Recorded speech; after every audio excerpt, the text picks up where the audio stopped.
당신, 이제 자유로워질 수 있어. 나랑 다시 시작하자. 62세 정희의 귓가에 그 말이 맴돌았다. 동창의 테이블 건너편에서 준호가 던진 그 한마디는 5년간 말기암 환자를 간병하며 하루 4시간도 못 자는 그녀의 일상을 송두리째 흔들어 놓았다. 1985년 20살 봄날 대학 캠퍼스에서 처음 마주쳤던 그 남자. 40년이 지난 지금도 여전히 멋진 미소를 짓는 그가 지금 정희에게 탈출을 제안하고 있었다. 집에는 기저귀를 차고 누워 그녀의 이름조차 가물가물해하는 남편이 기다리고 있었다. 정희는 병원 복도 플라스틱 의자에 앉아 핸드폰을 들여다보았다. 준호에게서 온 카톡 메시지가 화면을 가득 채우고 있었다. 정희야, 어제 이야기 진지하게 생각해봤어? 우린 아직 인생이 남았어. 60대는 요즘 젊은 나이야. 손가락이 떨렸다. 답장을 쓰려다 말고 정희는 핸드폰을 무릎 위에 내려놓았다. 병실 문이 열리며 간호사가 나왔다. 보호자분, 환자분 기저귀 갈아드려야 할 것 같아요. 네, 지금 들어갈게요. 정희는 무거운 몸을 일으켰다. 62년을 살아오며 이렇게 몸이 무겁게 느껴진 적이 없었다. 아니, 어쩌면 마음이 무거운 것인지도 몰랐다. 병실 안은 소독약 냄새와 노인 특유의 냄새가 뒤섞여 있었다. 창가 침대에 누워있는 남편 성만은 눈을 감은 채 가쁜 숨을 몰아쉬고 있었다. 175cm였던 키는 그대로지만 몸무게는 45kg까지 빠져 이불 위로 드러난 팔은 나뭇가지처럼 앙상했다. 여보. 정희가 조심스럽게 불렀지만 성만은 반응이 없었다. 모르핀 투여 후라 의식이 흐릿한 상태였다. 정희는 익숙한 동작으로 성만의 기저귀를 확인했다. 5년. 말기 췌장암 선고를 받은 지 5년째였다. 의사들은 처음에 6개월이라고 했다. 그런데 성만은 버텼다. 항암 치료와 재발, 또 다른 항암 치료와 전이. 그 지옥 같은 과정을 반복하며 5년을 버텨냈다. 환자분 대단하세요. 보통 이 정도면 담당 의사도 혀를 내둘렀다. 하지만 정희는 알고 있었다. 성만이 버티는 이유를. 아직 아내를 보내줄 수 없어서. 선망이 왔을 때 성만이 중얼거렸던 말이었다. 기저귀를 갈아주고 욕창이 생기지 않도록 체위를 변경해주고 침대 시트를 정리하는 동안 정희의 머릿속에서는 준호의 목소리가 계속 울렸다. 정희야, 넌 충분히 했어. 40년 결혼 생활, 5년 간병. 이제 내 인생 좀 살아도 되는 거 아냐? 정희의 기억 속 1985년 봄은 언제나 벚꽃으로 가득했다. 그해 3월 20살의 정희는 서울 시내 한 여대 국문과에 입학했다. 전남 광주에서 올라온 시골 처녀에게 서울은 눈부시게 화려했다. 명동 거리의 화장품 가게들, 쇼윈도에 걸린 형형색색의 원피스들, 극장 앞에 줄 서 있는 젊은이들. 야, 신입생, 여기 와봐. 도서관 앞에서 선배들이 불렀다. 신입생 환영회 준비 중이었다. 너 노래 잘해? 춤은? 아니요, 저는 그런 거. 에이, 뭐 하나는 해야지. 오늘 저녁 6시 대강당 앞으로 와. 알았지? 그렇게 끌려간 곳이 타 대학과의 연합 환영회였다. 대강당은 이미 수백 명의 대학생들로 북적였다. 정희는 구석 자리에 앉아 어색하게 주스를 홀짝이고 있었다. 여기 자리 있어요? 돌아본 정희의 눈이 커졌다. 키 180cm는 좋게 넘어 보이는 남학생이 환하게 웃고 있었다. 검은색 청바지에 흰 셔츠, 어깨에 맨 캔버스 가방이 영화 속 주인공 같았다. 아, 네. 앉으세요. 난 경영학과 1학년 김준호야. 너는? 국문과. 박정희요. 박정희? 대통령이랑 이름이 같네. 특이하다. 많이 들었어요, 그 말. 정희가 쑥스러워하자 준호가 웃었다. 그날 이후 두 사람은 자주 만났다. 도서관에서 우연히 마주치고 학생 식당에서 밥을 같이 먹고 주말이면 남산을 함께 올랐다. 정희야, 나 유학 갈 것 같아. 미국으로. 1학년 2학기가 끝날 무렵 준호가 조심스럽게 꺼낸 말이었다. 언제요? 내년 3월. 아버지가 미국에 사업체가 있으셔서 거기서 MBA 하고 오라고 하시는데 정희의 가슴이 철렁 내려앉았다. 하지만 시골 처녀가 서울 부잣집 아들을 잡을 방법은 없었다. 축하해요. 열심히 공부하고 오세요. 정희야, 괜찮아요. 우린 친구잖아요. 준호는 더 이상 말하지 않았다. 1986년 3월, 준호는 정말로 미국으로 떠났다. 인천공항이 없던 시절, 김포공항 출국장에서 정희는 멀어지는 준호의 뒷모습을 바라보았다. 그리고 그해 가을, 정희는 선배 소개로 한 남자를 만났다. 박정희 씨, 저는 강성만이라고 합니다. 회사원이고요. 집은 인천이에요. 명동 다방에서 만난 성만은 준호처럼 화려하지 않았다. 키는 175cm, 평범한 얼굴에 성실해 보이는 인상. 말수는 적었지만 눈빛이 따뜻했다. 저, 학력은 고졸이에요. 집안 형편이 어려워서 대학을 못 갔거든요. 괜찮아요. 근데 회사는 괜찮은데 다녀요. 승진도 빠른 편이고, 성만은 자신의 모든 것을 솔직하게 이야기했다. 거짓이 없었다. 세 번째 만남에서 성만이 말했다. 정희 씨, 저랑 결혼해 주시겠어요? 전 정혜 씨 같은 여자 평생 못 만날 것 같아요. 생각할 시간을 주세요. 네, 기다릴게요. 평생이라도. 그 말에 정희는 웃었다. 평생?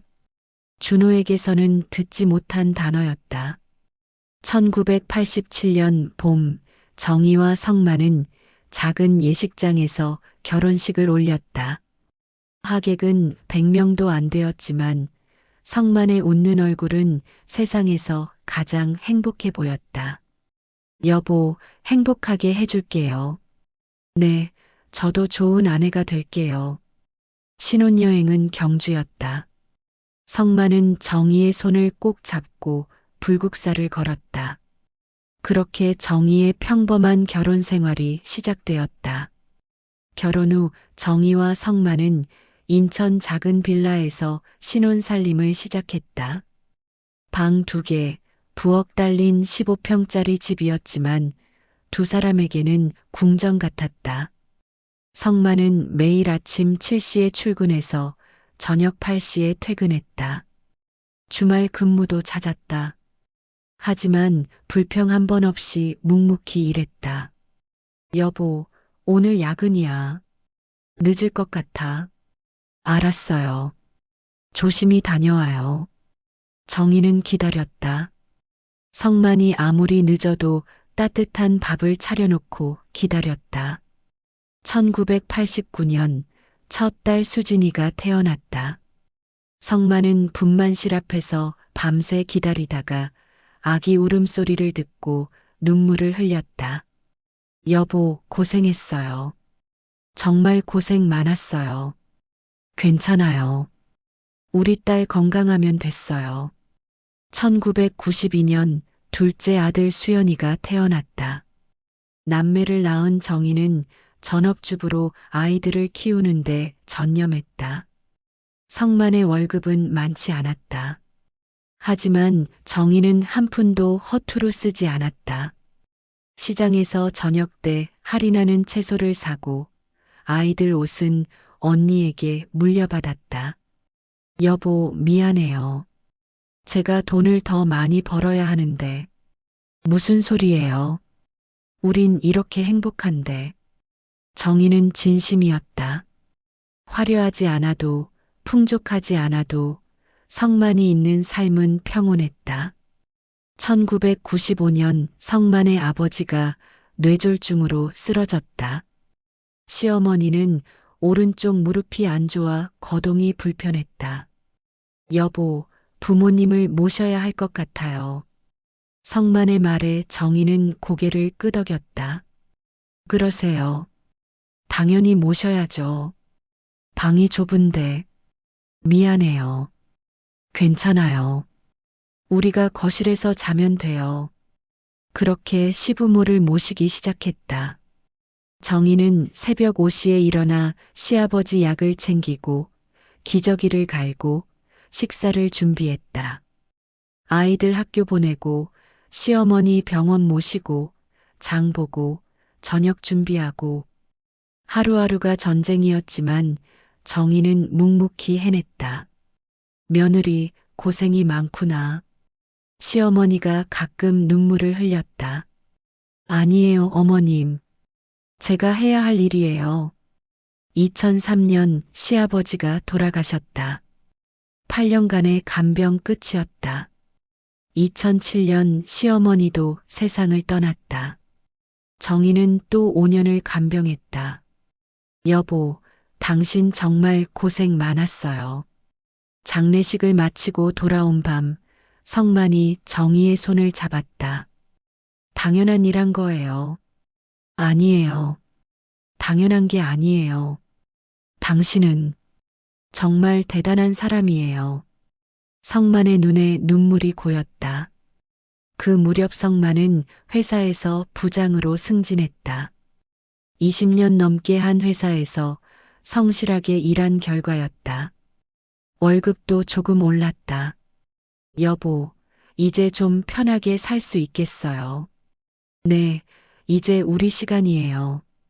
하지만 두 사람의 여유는 오래가지 못했다.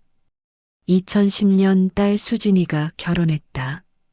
성만은 전세금을 보태주느라 저축한 돈을 거의 털었다. 2015년 아들 수연이가 대학을 졸업하고 취직했다. 이제 우리 둘만 살면 되네. 정희가 성만에게 웃으며 말했다. 둘 다 50대 후반이었다. 이제 정말 두 사람만의 시간이 올 것 같았다. 그런데 2020년 성만이 건강검진에서 이상 소견을 받았다. 췌장에 종양이 있네요. 정밀 검사 받아보세요. 네. 성만은 집에 돌아와서도 정희에게 말하지 못했다. 사흘을 고민하다가 결국 털어놓았다. 여보, 병원에서.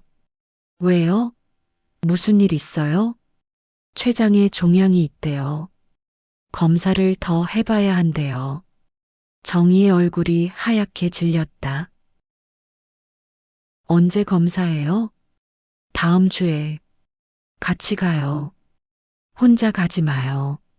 일주일 후 대학병원 진료실에서 의사는 침통한 표정으로 CT 사진을 보여주었다. 췌장암입니다. 그것도 상당히 진행된 상태고요. 치료는요? 수술은 어렵습니다. 이미 주변 장기로 침범했어요. 항암 치료를 해볼 수는 있는데 얼마나? 시간이. 성만이 떨리는 목소리로 물었다. 솔직히 말씀드리면 6개월에서 1년 정도 보시면 됩니다. 진료실을 나와 복도에 선 정희는 그 자리에 주저앉고 말았다. 여보, 여보. 성만이 정희를 일으켰다. 오히려 환자인 성만이 정희를 위로하고 있었다. 괜찮아요. 우리 괜찮을 거예요. 미안해요. 미안해요. 성만이 정희를 꼭 안았다. 그의 품에서 정희는 한참을 울었다. 그렇게 5년간의 투병 생활이 시작되었다. 항암 치료는 지옥이었다. 첫 번째 항암 후 성만은 사흘 동안 화장실에서 나오지 못했다. 구토와 설사가 멈추지 않았다. 여보, 물 좀. 정희는 성만에게 물을 먹이려 했지만 성만은 뱉어냈다. 으윽, 미안해요. 괜찮아요. 천천히 해요. 성만의 머리카락이 빠지기 시작했다. 아침에 일어나면 베개에 머리카락이 수북했다. 거울 좀 치워줘요. 내 꼴 보기 싫어서. 알았어요. 정희는 집안의 거울을 모두 치웠다. 6개월간의 항암 치료 끝에 종양이 조금 줄었다. 의사는 기적이라고 했다. 하지만 1년 후 재발했다. 이번에는 간으로 전이되었다. 2차 항암 들어가야겠습니다. 다시 지옥 같은 항암 치료가 시작되었다. 이번에는 더 독했다. 성만의 몸무게는 70kg에서 50kg으로 줄었다. 여보, 나 이제 그만하고 싶어요. 항암 부작용으로 고통스러워하던 성만이 처음으로 약한 모습을 보였다. 무슨 소리예요? 조금만 더 힘내요. 힘들어요. 정말 힘들어요. 나도 힘들어요. 같이 힘들어요. 같이 버텨요. 정희가 성만의 손을 꼭 잡았다. 두 사람의 눈에서 눈물이 흘렀다. 2차 항암도 효과가 있었다. 종양이 또 줄었다. 하지만 2023년 또다시 재발했다. 이번에는 폐로 전이되었다. 3차 항암을 할 수도 있고 아니면 완화 치료로 전환할 수도 있습니다. 항암 해요. 끝까지 해볼게요. 성만이 힘없이 말했다. 3차 항암은 더 지독했다. 성만은 하루 종일 잠만 잤다. 깨어 있을 때는 통증을 호소했다. 여보, 아파요. 너무 아파요. 진통제 맞을 시간이 아직 안 됐어요. 조금만 참아요. 안 돼요. 못 참겠어요. 결국 모르핀을 투여하기 시작했다. 모르핀 용량은 점점 늘어갔다. 그리고 성만은 기저귀를 차기 시작했다. 처음에는 밤에만 찼지만 이제는 하루 종일 차야 했다. 여보, 미안해요. 이런 꼴로. 무슨 소리예요? 괜찮아요. 정희는 하루에 5번씩 성만의 기저귀를 갈았다. 배설물 냄새는 익숙해졌다. 욕창이 생기지 않도록 2시간마다 체위를 변경했다. 밤에는 제대로 잘 수 없었다. 성만이 숨쉬기 힘들어하면 일어나서 산소호흡기를 확인해야 했다. 통증을 호소하면 간호사를 불러야 했다. 하루 수면 시간은 34시간. 정희의 몸무게도 10kg 빠졌다. 머리카락에는 흰머리가 절반 이상이었다. 엄마, 너무 무리하지 마. 간병인 쓰자. 딸 수진이가 걱정스럽게 말했다. 아니야, 괜찮아. 간병인 비용은 내가 낼게. 그 돈으로 내 애들 학원비 내. 엄마는 괜찮다니까.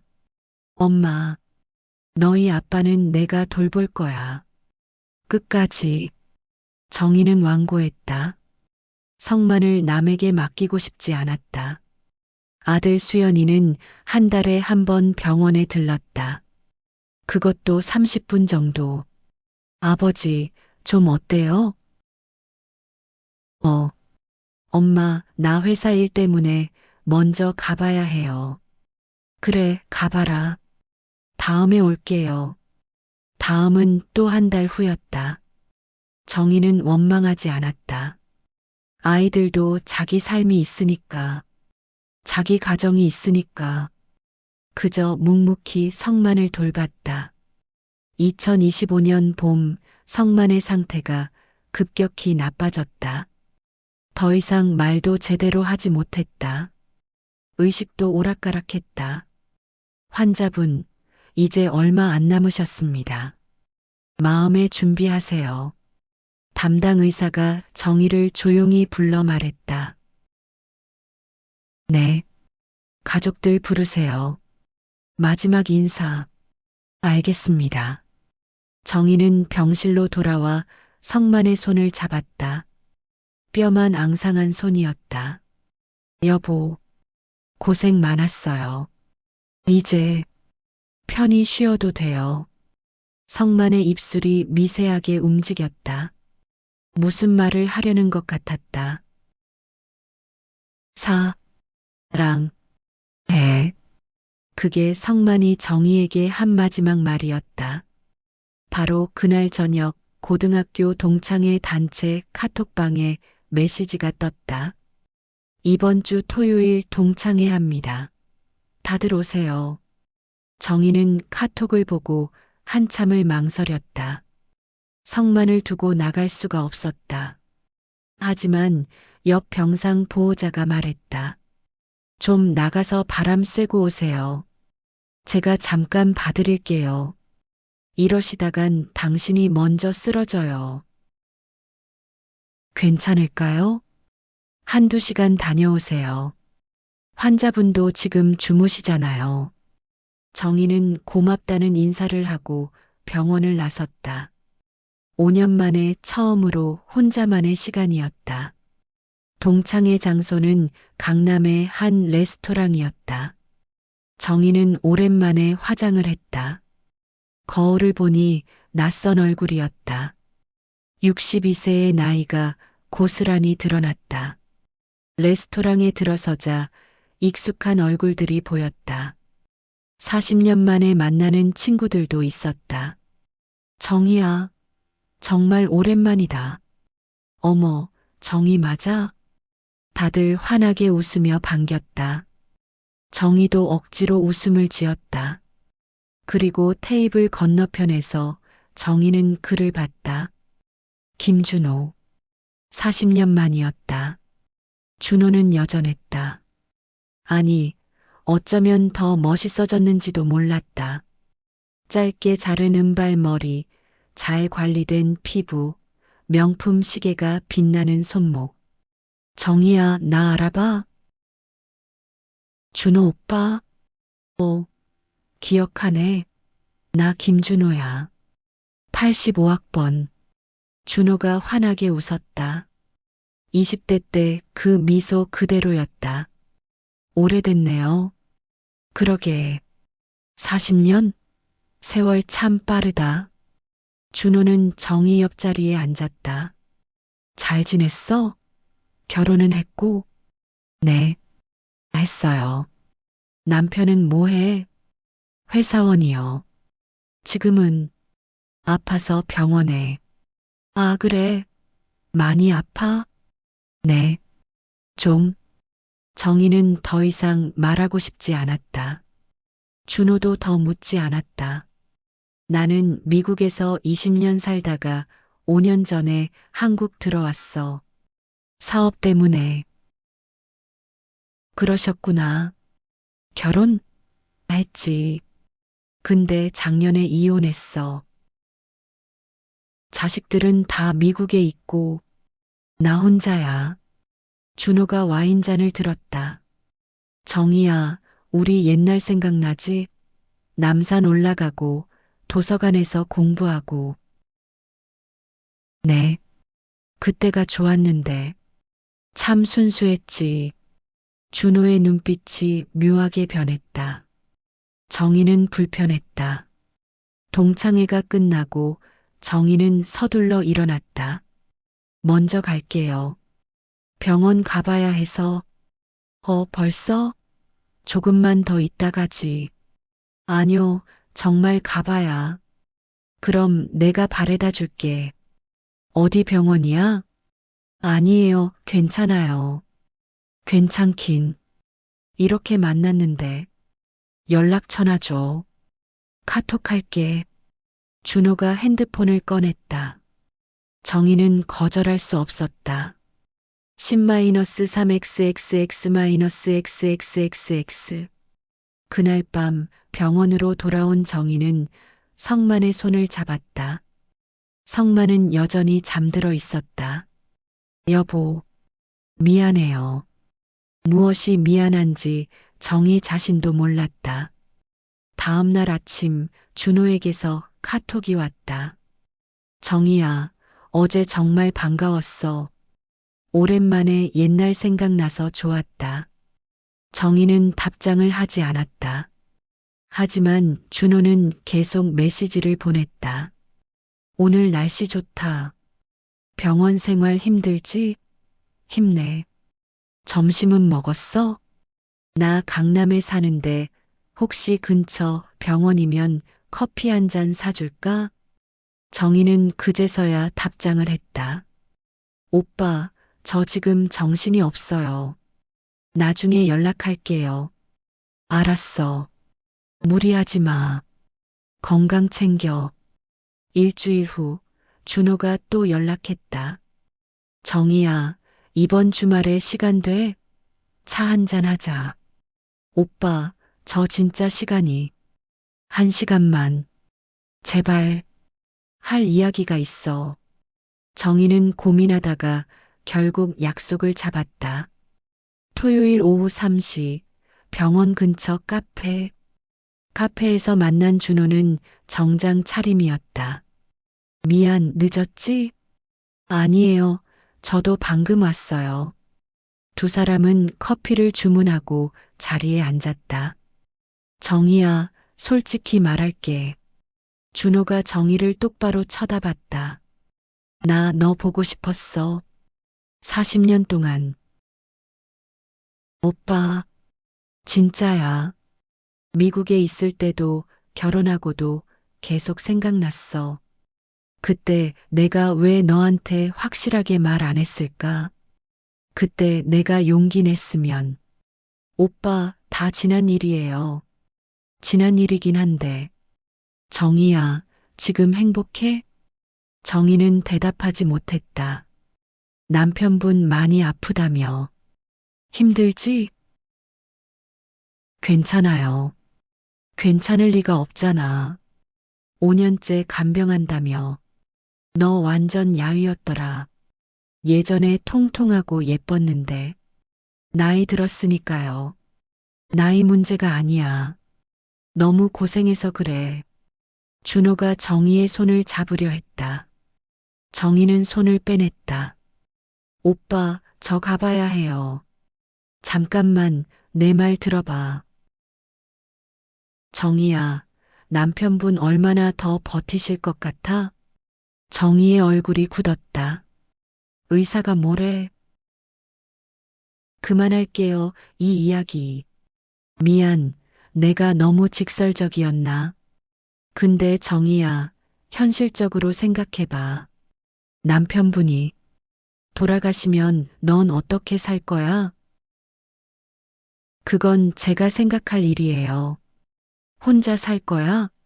62살에? 네. 아이들이 챙겨주긴 해? 정희는 대답하지 않았다. 준호는 알아챘다. 역시 그렇구나.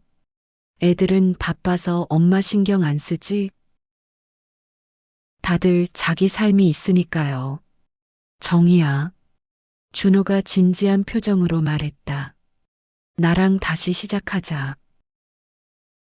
뭐라고요?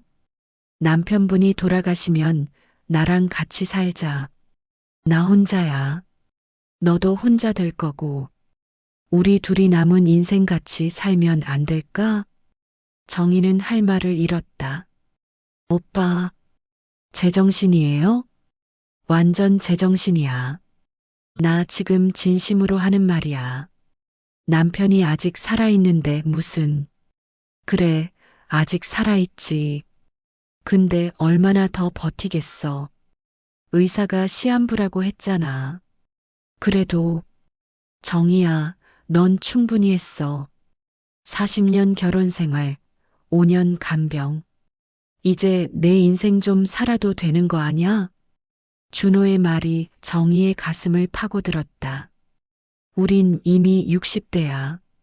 인생 얼마 안 남았어. 남은 시간이라도 행복하게 살자. 같이. 저 이제 가볼게요. 정희가 자리에서 일어났다. 준호가 팔을 잡았다. 생각해봐. 제발. 나 기다릴게. 정희는 팔을 뿌리치고 카페를 나왔다. 병원으로 돌아가는 택시 안에서 정희는 눈물을 흘렸다. 왜 우는지 자신도 몰랐다.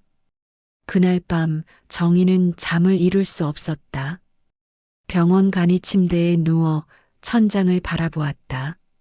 준호의 말이 계속 머릿속을 맴돌았다. 넌 충분히 했어. 이제 내 인생 좀 살아도 되는 거 아냐? 정말 그런 걸까? 정희는 충분히 한 걸까? 40년을 함께 살았다. 두 아이를 낳아 키웠다. 시부모를 13년간 모셨다. 그리고 지금 5년째 말기암 환자를 간병하고 있다. 이제 정희의 인생을 살아도 되는 걸까? 새벽 4시 정희는 일어나 성만의 기저귀를 확인했다. 교체가 필요했다. 정희는 익숙한 동작으로 성만의 몸을 씻기고 새 기저귀를 채웠다. 성만이 신음소리를 냈다. 아픈 것 같았다. 여보, 어디 아파요? 성만은 대답하지 못했다. 그저 눈만 깜빡였다.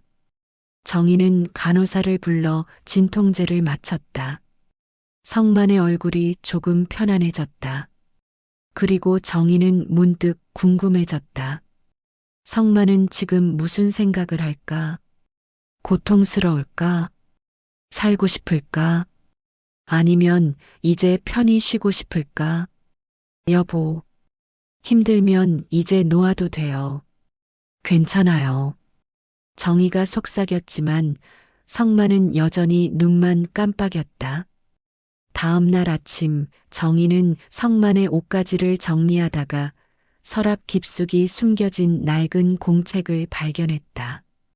일기장이었다. 표지에는 1987이라고 적혀 있었다. 결혼한 해였다. 정희는 조심스럽게 첫 페이지를 펼쳤다.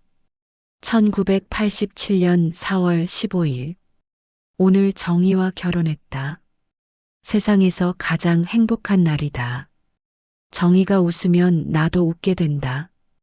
평생 이 사람 웃게 만들어주고 싶다. 정희의 손이 떨렸다. 다음 페이지를 넘겼다. 1987년 5월 3일.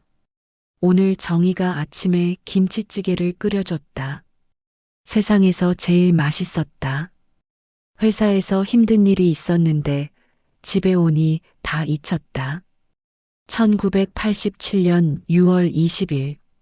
오늘 정희가 감기 걸렸다. 약국에서 약 사왔다. 빨리 나았으면 좋겠다. 정희는 계속 넘겼다. 1988년, 1989년. 성만은 40년 가까이 일기를 써온 것이었다. 1989년 7월 5일. 딸이 태어났다. 정희가 너무 고생했다. 미안하고 고맙다. 좋은 아빠가 되어야겠다. 1992년 3월 10일. 정희가 임신했다. 둘째다. 또 고생시키는 것 같아 미안하다. 돈을 더 많이 벌어야 하는데. 1995년 8월 1일. 오늘 부모님을 모시기로 했다. 정희가 실은 내색 하나 안 했다. 정말 고마운 사람이다. 나는 정희에게 빚만 지는 것 같다. 2001년 2월 14일 발렌타인데이. 정희에게 꽃을 사줬다. 좋아했다. 정희의 미소를 보면 세상을 다 가진 기분이다. 2007년 9월 30일 어머니가 돌아가셨다. 정희가 5년간 간병했다. 눈물도 안 보이고 묵묵히 해냈다. 나는 정희에게 무엇라 보답해야 할까? 정희의 눈에서 눈물이 떨어졌다. 2015년 12월 25일 크리스마스. 아이들이 다 성장해서 이제 우리 둘만 남았다. 정희와 둘이 평생 살고 싶다. 2020년 3월 15일 오늘 병원에서 췌장암이라고 했다. 정희에게 어떻게 말해야 할까? 너무 미안하다. 정희를 두고 떠날 수 없다. 2020년 4월 1일 항암 치료 시작했다. 지옥 같다. 하지만 버텨야 한다. 정희를 위해서. 2021년 6월 20일 재발했다. 정희가 울었다. 내가 정희를 울게 만들었다. 미안하다. 2023년 1월 1일 새해다. 올해도 정희와 함께 있고 싶다. 조금만 더 버티자. 2024년 10월 10일 이제 걷지도 못한다. 기저귀를 차게 됐다. 정희에게 너무 미안하다. 이렇게 초라한 모습으로. 2025년 1월 5일 정희가 매일 나를 씻기고 기저귀를 갈아준다. 천사 같은 사람이다. 나는 정희에게 짐만 되는 것 같다. 2025년 2월 28일 오늘도 정희가 웃었다. 나는 그것만으로 충분하다. 정희야 사랑해. 평생 사랑해. 마지막 페이지였다. 정희는 일기장을 가슴에 안고 소리내어 울었다. 여보, 여보. 성만은 몰랐을 것이다. 정희가 흔들렸다는 것을, 준호를 만났다는 것을, 도망치고 싶었다는 것을. 하지만 성만은 40년간 단 한 번도 정희를 원망하지 않았다. 오히려 감사했다. 사랑했다. 정희는 성만의 손을 잡았다. 여보, 미안해요. 제가 바보였어요. 성만의 눈이 천천히 떠졌다. 뿌옇게 흐려진 눈동자였지만 그 속에는 여전히 정희를 향한 사랑이 담겨 있었다. 히. 성만이 가까스로 입을 열었다. 히. 네, 여보. 여기 있어요. 사랑해. 저도 사랑해요. 정말 사랑해요. 정희는 성만의 이마에 입을 맞췄다. 그날 저녁 준호에게서 문자가 왔다. 정희야, 생각 좀 해봤어? 내 제안 말이야.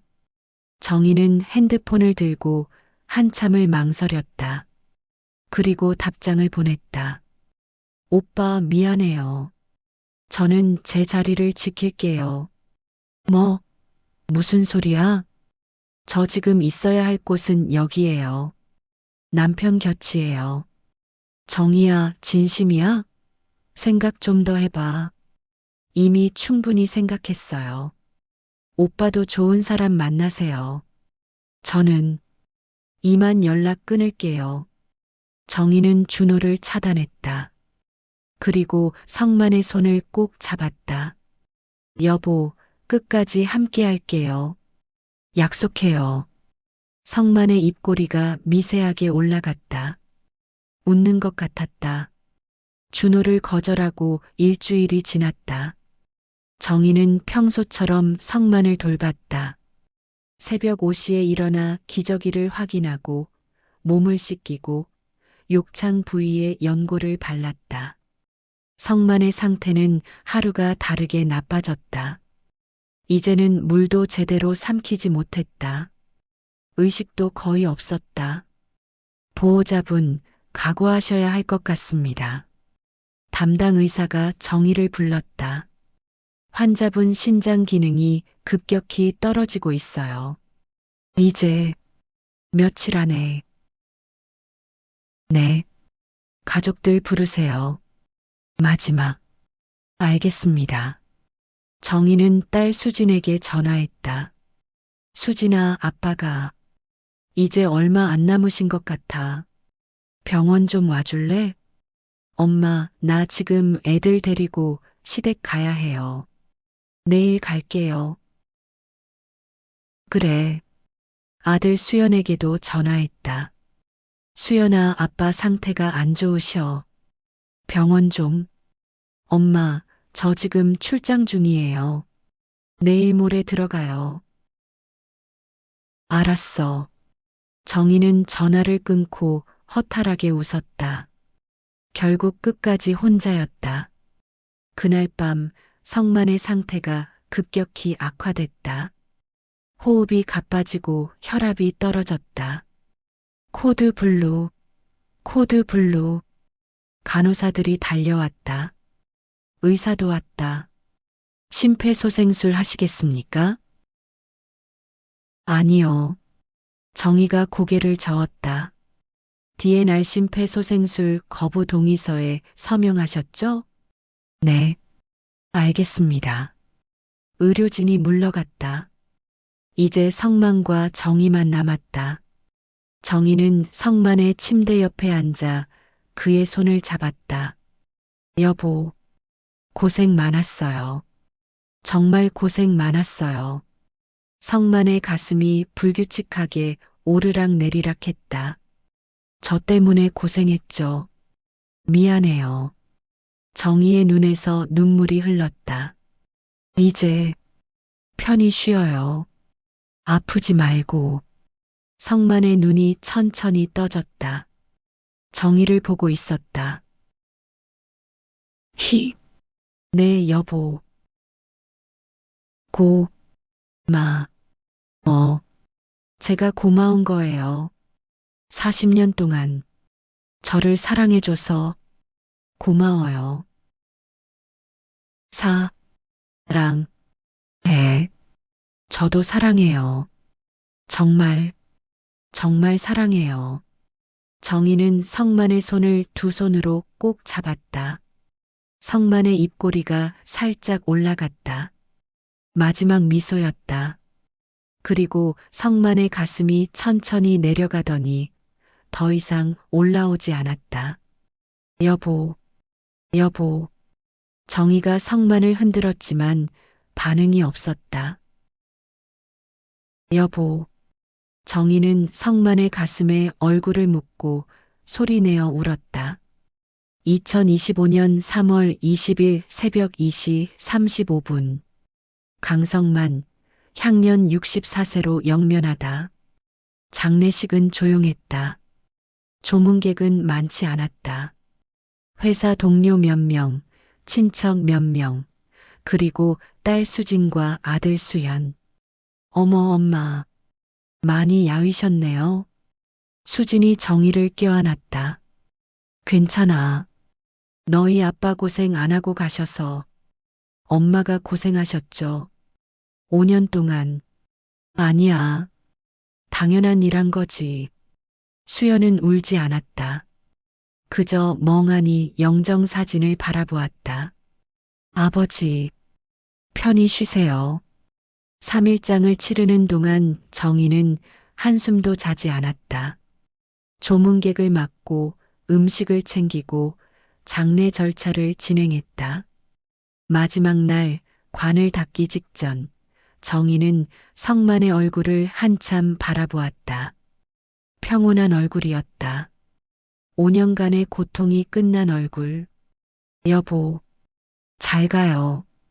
저도 곧 갈게요. 정희가 성만의 이마에 마지막 입을 맞췄다. 장지는 경기도 어느 공원 묘지였다. 관이 땅속으로 내려가는 것을 보며 정희는 비로소 울음을 터뜨렸다. 아버지, 아버지, 수진과 수연도 울었다. 하지만 정희만큼은 아니었다. 49제가 끝난 후 정희는 빈집으로 돌아왔다. 40년을 함께 살던 집, 이제 성만이 없는 집, 모든 것이 그대로였다. 성만이 앉던 소파, 성만이 쓰던 안경, 성만이 입던 잠옷. 정희는 성만의 옷장을 열었다. 낡은 셔츠들, 바른 바지들. 성만은 평생 자신을 위해 돈을 쓰지 않았다. 정희는 성만의 셔츠 한 벌을 꺼내 안았다. 성만의 냄새가 났다. 여보, 보고 싶어요. 정희는 그렇게 한참을 울었다. 다음 날 딸 수진이 찾아왔다. 엄마, 이제 어떻게 하실 거예요? 뭐가? 혼자 사시게요? 아니면 우리 집으로 오시게요? 정희는 웃었다. 너희 집 좁잖아. 내가 가면 불편해. 아니에요. 괜찮아요. 아니야. 난 여기서 살 거야. 너희 아빠랑 살던 집에서. 엄마, 괜찮아. 엄마 이제 좀 쉴 거야. 40년 만에 처음으로 수진이 눈시울을 붉혔다. 엄마 고생 많으셨어요. 아니야. 엄마는 행복했어. 정말요? 그럼 너희 아빠랑 40년 사는 동안 단 한 번도 후회한 적 없어. 정희는 진심이었다. 그날 저녁 정희는 성만의 일기장을 다시 펼쳤다. 2025년 2월 28일. 오늘도 정희가 웃었다. 나는 그것만으로 충분하다. 정희야 사랑해. 평생 사랑해. 정희는 펜을 들었다. 그리고 그 아래에 썼다. 2025년 3월 25일. 여보, 저도 사랑했어요. 40년 동안 단 하루도 빠짐없이. 그리고 앞으로도 평생 사랑할게요. 기다려요. 제가 곧 갈게요. 정희는 일기장을 덮고 창밖을 바라보았다. 봄이었다. 벚꽃이 피기 시작했다. 1985년 봄, 준호를 처음 만났던 그 계절. 1987년 봄, 성만과 결혼했던 그 계절. 그리고 2025년 봄, 성만을 떠나보낸 이 계절. 정희는 창문을 열었다. 봄바람이 집 안으로 들어왔다. 여보, 벚꽃이 피었어요. 우리 같이 보러 갈까요? 대답은 없었다. 하지만 정희는 성만이 옆에 있는 것 같았다. 정희는 외투를 걸치고 집을 나섰다. 공원으로 향했다. 성만과 자주 산책하던 그 공원. 벚꽃이 만개했다. 바람에 꽃잎이 흩날렸다. 정희는 벤치에 앉아 벚꽃을 바라보았다. 여보, 예쁘죠? 내년에도 같이 보러 와요. 약속해요. 그때 핸드폰이 울렸다. 모르는 번호였다. 여보세요? 정희 씨? 나 준호야. 준호였다. 어떻게 번호를 알았는지. 오빠, 소식 들었어. 남편분 돌아가셨다며. 조의를 표해. 고마워요. 정희야, 이제 생각 바뀌었어? 우리 같이 살자. 제안 아직 유효해. 정희는 벚꽃잎이 흩날리는 것을 바라보았다. 그리고 조용히 말했다. 오빠 미안해요. 뭐가? 저는 혼자 살 거예요. 왜? 외롭잖아. 외롭지 않아요. 제 옆엔 여전히 우리 여보가 있으니까요. 정희야. 오빠 그만 연락하세요. 전 이제 오빠 생각 안 해요. 제 남편만 생각할 거예요. 평생. 정희야, 그게. 안녕히 계세요. 정희는 전화를 끊었다. 그리고 번호를 완전히 차단했다. 바람이 불었다. 벚꽃잎이 정희의 무릎 위에 떨어졌다. 정희는 그 꽃잎을 조심스럽게 집어들었다. 여보, 이 꽃잎 가져갈게요. 여보한테 드릴 거예요. 정희는 꽃잎을 손바닥에 올려놓고 일어섰다. 집으로 돌아가는 길, 정희는 더 이상 무겁지 않았다. 마음이 가벼웠다. 40년을 함께한 남편, 5년을 간병한 세월. 그 모든 것이 무거운 짐이 아니라 사랑이었다는 것을 정희는 이제야 깨달았다. 사랑은 뜨거운 열정이 아니다. 사랑은 화려한 고백이 아니다. 사랑은 매일 아침 일어나 기저귀를 갈아주는 것. 사랑은 잠 못 이루는 밤을 함께 견디는 것.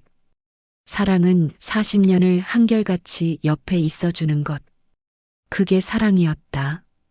집에 도착한 정희는 성만의 영정 앞에 벚꽃잎을 놓았다. 여보, 꽃 가져왔어요. 예쁘죠? 성만은 사진 속에서 웃고 있었다. 정희도 웃었다. 여보, 오늘 저녁은 뭐 먹을까요? 여보가 좋아하던 김치찌개 끓일까요? 정희는 부엌으로 갔다. 냉장고를 열고 김치를 꺼냈다. 그리고 혼자 중얼거렸다. 여보, 맛있게 먹어요. 내가 정성껏 끓일게요. 냄비에 물을 붓고 김치를 넣었다. 보글보글 끓는 소리가 집안을 가득 채웠다. 정희는 그 소리를 들으며 미소 지었다. 외롭지 않았다. 성만이 여전히 옆에 있었다. 그리고 앞으로도 평생 함께할 것이었다.